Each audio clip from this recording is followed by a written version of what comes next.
नमस्कार, मैं वर्तिका सिंह और आप देख रहे हैं क्लाउन टाइम्स ब्रेकिंग न्यूज की खास खबर। अब खबरें विस्तार से।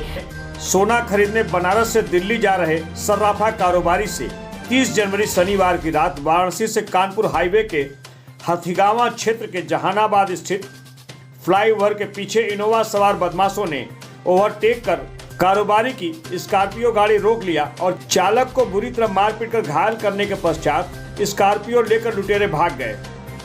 बताते चले कि वाराणसी के थाना चौक अंतर्गत रेशम कटरा स्थित जोशी कटरा में जेपी ज्वेलर्स नामक फर्म के मालिक रिंकू सेठ की दुकान है। मीडिया की खबरों में इस बात की चर्चा है कि सर्राफा कारोबारियों ने कई और सर्राफा कारोबारियों से करोड़ों रुपए लेकर सोना खरीदने के लिए अपने कर्मचारियों को दिल्ली भेजा था, जिनके साथ लूट की इतनी बड़ी वारदात हो गई। इस बारे में सर्राफा कारोबारी ने बनास के व्यापारी नेताओं के साथ मीटिंग करने के पश्चात केवल 40 लाख की लूट का मुकदमा दर्ज कराया है।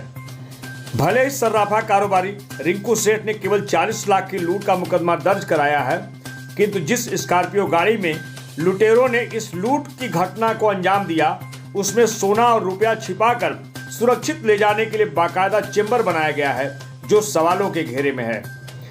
इस पूरी घटना के बारे में क्लाउन टाइम्स ने सर्राफा कारोबारी रिंकू सेठ से वास्तविकता जानने के लिए संपर्क किया तो उन्होंने कहा कि अभी हम परेशान हैं। फिलहाल जोशी कटरा स्थित सर्राफा कारोबारी की दुकान के साथ अन्य दुकानों में भी पूरे दिन ताला लटक रहा था। इस पूरी घटना से बनारस के सर्राफा कारोबारियों में हड़कंप मच गया है। इस वक्त हमारे साथ हैं वाराणसी सर्राफा एसोसिएशन के महामंत्री रवि सर्राफ। आए जानते रेशम कटरा वाराणसी के सर्राफा कारोबारी रिंकू सेठ के यहाँ करोड़ों के डकैती की खबर मीडिया की सुर्खियां बनी हैं। क्या है पूरा मामला? सर्वप्रथम तो मैं मिश्रा जी को धन्यवाद देता हूं कि उन्होंने इस पूरे घटनाक्रम पर अपनी पैनी नज़र रखी और इस पर मुझसे चर्चा की। 30 तारीख की रात को वाराणसी के जेपी ज्वेलर्स, जो कि रेशम कटरा में जोशी कटरा में स्थित है, उसमें फर्म है जेपी ज्वेलर्स के नाम से, उसी के प्रोप्राइटर हैं श्री ज्वाला प्रसाद सेठ जी उर्फ रिंकू सेठ जी। उनके यहाँ से उनके 2 कर्मचारी स्कॉर्पियो गाड़ी के द्वारा यहाँ से दिल्ली जेवर लेने के लिए रुपया लेके जा रहे थे। रात को करीब 3 बजे के आसपास प्रतापगढ़ जिले के एक गांव में उनकी गाड़ी को बदमाशों ने धक्का देने के पश्चात गाड़ी उनसे छीन ली और उन दोनों कर्मचारियों को काफ़ी हद तक मारा, जिससे वो लहूलुहान होकर वहीं गिर गए। गाड़ी लेके बदमाश कौशाम्बी जिले के कोखराज थाने के पास गए और गाड़ी वहाँ पर एक गांव के गड्ढे में डालकर और उसमें जो रुपया रखा हुआ था वो निकाल के बदमाश फरार हो गए। सूचना हम लोग को सुबह कल मिली करीब 8 बजे।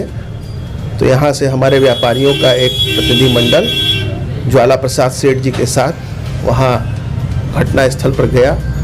वहाँ एसपी प्रतापगढ़ और एसपी कौशाम्बी दोनों लोग ने बड़ी मुस्तैदी से हमारे व्यापारियों का साथ दिया।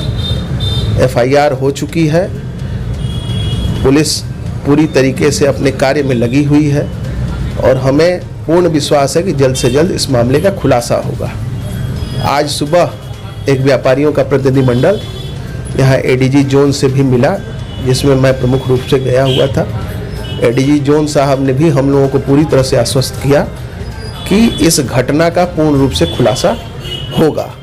अब पुष्ट खबरों के लिहाज से एक जानकारी हुई है, करीब 20 लाख रुपए की रिकवरी पुलिस ने वहां कर ली है और पुलिस पूरी मुस्तैदी से लगी हुई है। आज मंझनपुर के पुलिस इंस्पेक्टर और वहां से सीओ भी हमारे पास आए हुए थे। यहाँ हम लोगों का बयान उन लोगों ने लिया, ज्वाला प्रसाद जी का बयान लिया, हम लोग भी उनके साथ मौजूद थे और सारा बयान लेके वो फिर यहाँ से अपने मंझनपुर गए हैं और उन्होंने भी आश्वस्त किया कि 1-2 दिन के अंदर हम लोग इस केस का खुलासा कर लेंगे। प्रशासन पर पूरी रूप से हमारी आस्था है, प्रशासन को हम पूर्ण सहयोग करेंगे क्योंकि जब तक व्यापारी सहयोग नहीं करेगा तब तक इस केस का खुलासा नहीं हो पाएगा। प्रशासन के ऊपर हम लोग को पूरी आस्था और पूरा समर्पण है। रवि जी, जो मीडिया में जो खबरें आ रही है कि 10 करोड़ से ऊपर की डकैती है, इस पर थोड़ा प्रकाश डालिए कि वास्तव में सच्चाई है क्या? इस तरह की जो बात मीडिया के माध्यम से फैलाई जा रही है वो निराधार है और पूर्णतया असत्य है। 40 लाख रुपए की लूट हुई है और 40 लाख रुपए का ही FIR हम लोगों ने किया है जो थाना कोखराज में हुआ है। कुल कितने व्यापारियों का रुपया है वो? एक ही फर्म है JP ज्वेलर्स, ज्वाला प्रसाद सेठ जी का। अब उनके लेन देन किन व्यापारियों से, इसका स्पष्टीकरण तो वही दे पाएंगे। रवि जी, जब से सूबे में योगी सरकार का गठन हुआ है, ठीक उसके बाद बनारस के ठठेरी बाजार में सराफा कारोबारी के यहाँ 15 लाख की लूट हुई और दूसरी लूट अभी तत्काल हो गई। इस पूरी घटना से सराफा कारोबारी खुद को कहाँ तक सुरक्षित समझ रहे हैं? महोदय, जहाँ तक लूट और छिनैती की घटनाएं हैं, ये अपराध जगत किसी की भी सरकार रहती है, रहता है। अपराधी न तो खत्म होते हैं और न अपराध खत्म होता है। एक जरूर योगी सरकार में हम लोगों को राहत मिली है कि जो भी लूट या छिनैती हुई है सराफा बाजार में, उसका पूर्णतया खुलासा हुआ है और अपराधी या तो जेल के शिक्षों के पीछे गए हैं या उनका एनकाउंटर हुआ है। तो इस बार भी हम लोग योगी सरकार से पूरी तरह से आश्वस्त हैं और मन में ये एकदम दृढ़ निश्चय है, हम लोगों को उनके प्रति पूरी श्रद्धा है कि इस केस का भी खुलासा योगी सरकार के मातहत जो लोग भी काम कर रहे हैं, क्योंकि वर्तमान समय में पुलिस का जो रवैया है वो बड़ा ही सकारात्मक है और सहयोगात्मक रवैया है। वो लोग जरूर इस केस का भी खुलासा करेंगे। जो आज हमारी बात हुई SP कौशाम्बी से या CO साहब जो आए हुए थे, 1-2 दिन में इस केस का खुलासा निश्चित तौर पर हो जाएगा, ऐसा उन्होंने आश्वासन दिया है। ADG साहब ने भी कहा है कि चूंकि मेरे रेंज का ये मामला नहीं है, ये रेंज जो है वो इलाहाबाद रेंज है, इलाहाबाद रेंज के ADG से भी उन्होंने बात की है और उन्होंने भी आश्वस्त किया है कि जो भी हर संभव मदद वाराणसी ADG जोन की तरफ से भी होगी हम करेंगे और वहाँ से भी पूरी मदद हो रही है। DGP साहब खुद इस केस में इन्वॉल्व हैं, उनका बराबर दिशा निर्देश अधिकारियों को प्राप्त हो रहा है। निश्चित तौर पर 1-2 दिन के अंदर इस केस का खुलासा होगा, ऐसा मुझे पूर्ण विश्वास है। मुझे पूर्ण विश्वास है कि अपराधियों को इस सरकार के द्वारा निश्चित अंजाम तक पहुंचाया जाएगा और व्यापारी योगी राज में एकदम अपने आप को सुरक्षित और भयमुक्त होकर व्यापार कर सकेंगे। क्लाउन टाइम से बातचीत करने के लिए आपका बहुत बहुत धन्यवाद।